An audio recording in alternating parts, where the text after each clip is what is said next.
मी अरुण घोडके. शुभचिंतन. हिंदवी स्वराज्य हे केवळ भूमीचे राज्य नव्हते.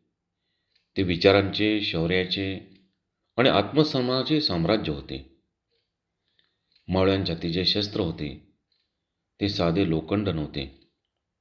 ते स्वातंत्र्याचे मंत्र होते.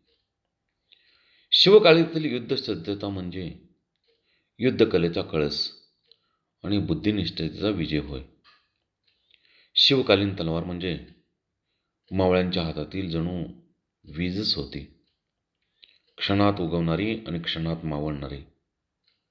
पट्टा, शमशीर, खंडा या प्रत्येक प्रकारात वेग, धार आणि संतुलन याचा अद्भुत असा मेळ होता. कट्यार म्हणजे गुप्त हत्यार होते आणि कुऱ्हाड हे केवळ युद्धासह जगण्याचे एक प्रकारचे साधनच होते. धनुष्यबाण, गोफण यामध्ये अचूकता होती. याशिवाय बंदुका व तोफा यांचाही योग्य वापर केला जात असे. शिवरायांनी परकीय तंत्रज्ञान स्वीकारले होते, पण स्वबुद्धीने त्याला धार दिलेली होती.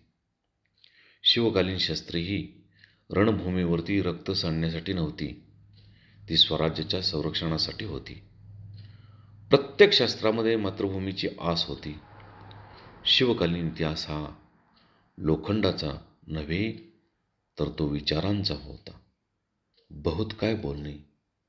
राम, कृष्ण, हरी.